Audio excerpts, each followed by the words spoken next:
Pessoal, boa tarde, boa noite, bom dia, não sei como vocês estão, em que horário aí em casa. Retornando agora sobre o projeto de pesquisa que estamos abordando. Veja que nessas últimas aulas não houve resolução de questões, até porque o trabalho que vocês vão desenvolver, né, é um projeto de pesquisa. Então nós estamos abordando essas aulas com o intuito de vocês desenvolverem já um rascunho do projeto de pesquisa, né, para que seja avaliado por mim, né, para que seja dadas diretrizes, o que falta, o que pode ser melhorado e etc. Então, nas partes internas, né, nós já falamos sobre as partes externas do projeto de pesquisa, agora partes internas, nós temos a introdução. A introdução é justamente a conceituação do tema, a delimitação do objeto de estudo, possibilitando uma visão geral do trabalho a ser estudado. Então, pensando em termos de estudo de casos, conforme nós já exemplificamos aqui para vocês, por exemplo, podemos estudar sonegação fiscal. É um objeto, é da área de direito tributário, mas muito amplo. Mas podemos estudar a sonegação fiscal no ano de 2015, na cidade de Belo Horizonte, em relação ao tributo do ISSQN, né, um tributo de competência municipal. Então, eu estou aí reduzindo, estou delimitando o objeto de estudo, né? Então, veja que isso é importante, delimitar o objeto de estudo. É impossível tratarmos objetos de estudo muito amplos, especificando uma disciplina, né, a área do direito tributário, né? Bom, seguindo, o problema, isso é a parte mais importante, né? O problema é uma indagação, é uma pergunta, né? Então, indagação, então é justamente os problemas nascem, obviamente, de dúvidas, de perguntas. O problema é considerado o ponto de partida, o motor da investigação. Como todo carro, todo veículo tem um motor, é a parte mais importante, e pode ser formulado como uma questão a ser desenvolvida, como uma afirmativa a ser discutida e avaliada ao longo da pesquisa. O que interessa estudar para solucionar ou contribuir para a solução de uma determinada questão. Dessa forma, o problema deve servir como instrumento para a compreensão e obtenção de novos conhecimentos sobre o tema e abordado. Então, eu já disse assim que a pesquisa muitas vezes pode não ser inédita, pode ser uma revisão da literatura vigente sobre o tema, sobre sonegação fiscal, sobre processo administrativo. Então, você pode ter uma revisão bibliográfica e justamente trabalhar os vários autores, os modos como eles expressam uma ideia, capacidade contributiva, por exemplo, em direito tributário. Você pode pegar o conceito de vários autores, de vários doutrinadores, justamente analisá-los comparativamente e até optar por uma das conceituações que você considera a mais completa de capacidade contributiva. Então veja, muitas vezes o problema há de ser transformado numa pergunta, porque ele é uma dúvida a ser colocada logo no início do próprio projeto. Os objetivos devem indicar as metas gerais e específicas que se pretende alcançar com o desenvolvimento da pesquisa. Quais os resultados esperados para a resolução do problema proposto. O objetivo geral, apenas um único, deve ser claro, preciso, possível de ser atingido por você, estudante, ao final do curso de graduação. O objetivo geral e o específico podem ser apresentados separadamente. Os objetivos específicos podem ser definidos como etapas que devem ser cumpridas para atingir o objetivo geral. A redação dos objetivos deve iniciar, com o verbo no infinitivo. Estudar, pensar, discutir. Então veja aqui uma parte importante do projeto de pesquisa de vocês. Vocês devem formular pelo menos um objetivo geral e uns 2 específicos aí, né? Objetivos gerais específicos. A justificativa, outro elemento importante do projeto, é o porquê da pesquisa. Devem se apresentar as razões, sobretudo de ordem teórica, que legitimam o projeto como trabalho científico e justificam o interesse ou a relevância da pesquisa. Justificar o interesse ou a relevância da pesquisa. Estudar o acesso ao judiciário na cidade de Belo Horizonte. Então, o direito tem uma função pública, o judiciário tem uma função de pacificação social, e a função pública coletiva leva a estudar esse acesso ao judiciário. Então, a relevância da pesquisa. A justificativa de um projeto de pesquisa deve mostrar de que forma os resultados obtidos poderão contribuir para a compreensão do problema formulado. São itens importantes numa boa justificativa: a atualidade, relevância e pertinência. Pode-se trabalhar esses 3 elementos aqui fundamentais. Atualidade, relevância e pertinência do tema. Referencial teórico, por fim. Parte conceitual que fundamenta o projeto. Desenvolvimento de forma precisa e objetiva do problema a ser estudado. Exposição dos conceitos, paradigmas, correntes teórico-filosóficas, jurídicas, esqueci aqui, aos quais filia a pesquisa, ou seja, os instrumentos lógicos categoriais nos quais se apoia para conduzir o trabalho investigativo e o raciocínio. É uma referência do professor Antônio Joaquim Severino, indicado aí também na bibliografia, na nossa bibliografia. Mas vale ressaltar que no âmbito jurídico, os professores, os orientadores gostam muito da expressão marco teórico. Qual é o marco teórico onde inicia a sua pesquisa? É a obra tal, é a obra X. Então, marco teórico também é justamente uma expressão utilizada. Cada estado brasileiro,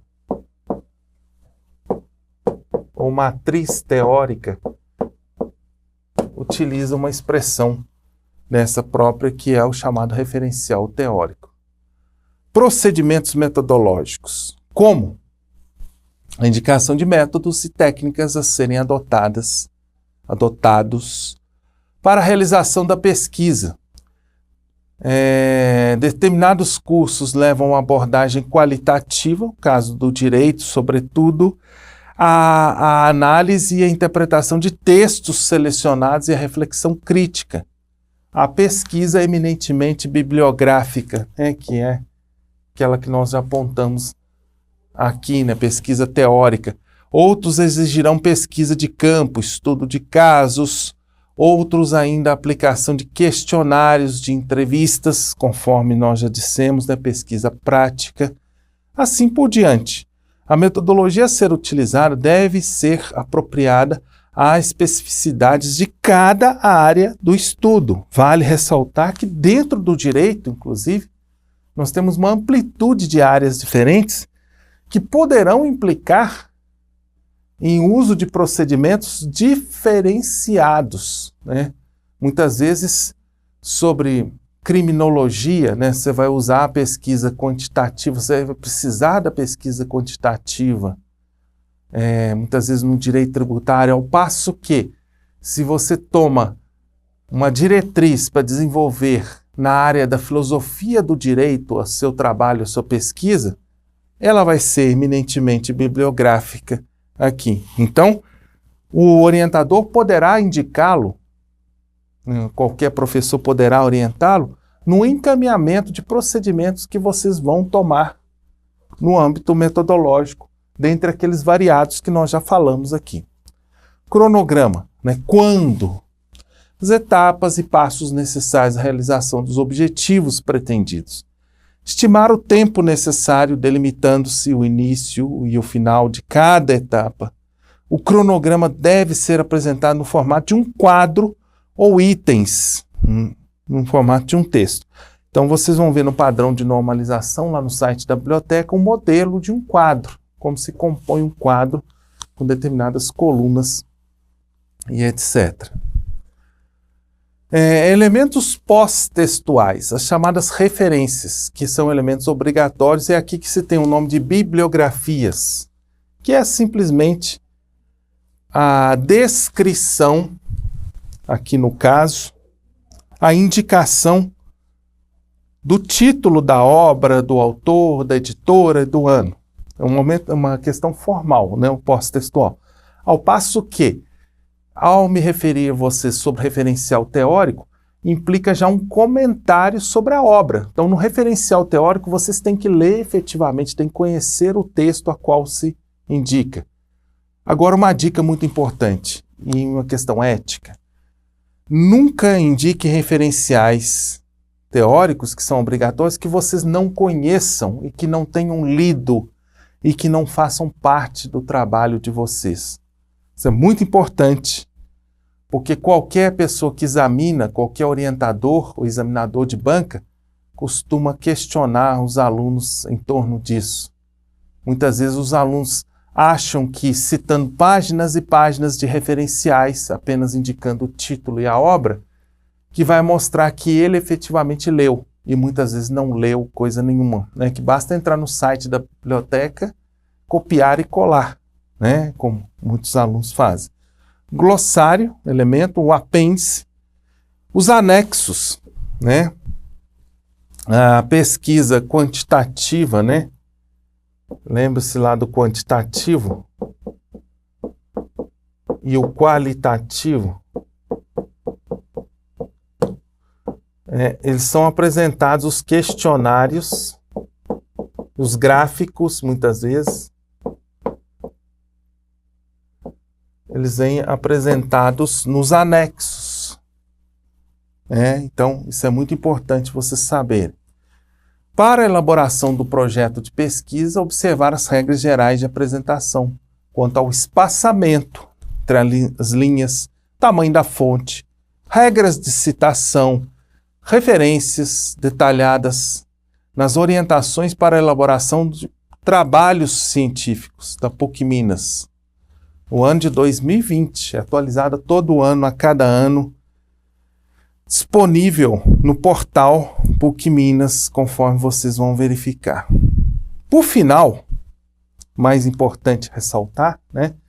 Cada um tem um estilo pessoal de escrita, cada um cultivou ao longo da sua formação pessoal, sobretudo no ensino médio, através das leituras, da dedicação, um modo de escrita. Mas a linguagem científica, ela é sempre denotativa. Denotativa quer dizer clara, precisa, concisa. Não pode dar margem à dupla interpretação. Procure evitar repetições, evite detalhes supérfluos, utilize o português de acordo com a norma culta, utilize nomenclaturas, abreviaturas e siglas de forma correta. Releia e revise seu texto, preferencialmente com certa distância temporal. Então, se você escreveu um texto hoje, a justificativa, leia amanhã ou leia depois de amanhã.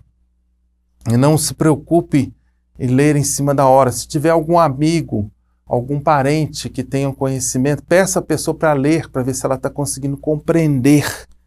Vale ressaltar que essa dica aqui é muito importante no âmbito jurídico. Ela serve não só para projeto de pesquisa, para as pesquisas em si, mas serve para as petições judiciais, né? Então, hoje nós temos o processo eletrônico, mas de qualquer modo nós temos que escrever as petições. E essa dica aqui, a linguagem denotativa clara, precisa, concisa, sem margem de dupla interpretação, também serve para o processo judicial. Serve para petição, para contestação, para os recursos, para peças, que cada vez mais os juízes, desembargadores, ministros estão assoberbados de trabalho de grande quantidade e não cabe ficarmos escrevendo grandes explanações, grandes teses. Isso aí a gente guarda para o livro em algum momento, para o desenvolvimento. Então, releia e revise seu texto, de preferência com certa distância temporal. Então, a bibliografia dessa parte aqui do projeto do Antônio Joaquim Severino, metodologia do trabalho científico, diretrizes para o trabalho didático científico na universidade. Nós temos em formato eletrônico também esse livro, tá? Você pode ter acesso a ele. Então, procure se cercar de boas bibliografias para a metodologia, para os referenciais e referenciais teóricos do seu projeto de pesquisa, e agora mãos à obra. Comece a fazer, né? E nós vamos avaliá-lo nesse trabalho, né, no valor de 20 pontos. Por isso, nesta parte desses últimos vídeos, eu não resolvi questões, né? Porque não cabe cobrar agora questões objetivas. Cabe a sua escolha, a sua opção e a sua dedicação para a elaboração de um bom projeto que vai redundar ao final da sua graduação num bom trabalho de conclusão de curso e, quiçá, ele seja referendado pela banca, que seja publicado e que sirva já para um pontapé inicial para um mestrado. Nós temos na Faculdade Mineira de Direito um belo mestrado e doutorado, nós temos grande desenvolvimento de pesquisa na Faculdade Mineira de Direito, em várias áreas de escolha. Então, são mestrados e doutorados concorridos no Brasil, de grande reconhecimento no Brasil. Então, e além das pós-graduações do nosso IEC, Instituto de Educação Continuada.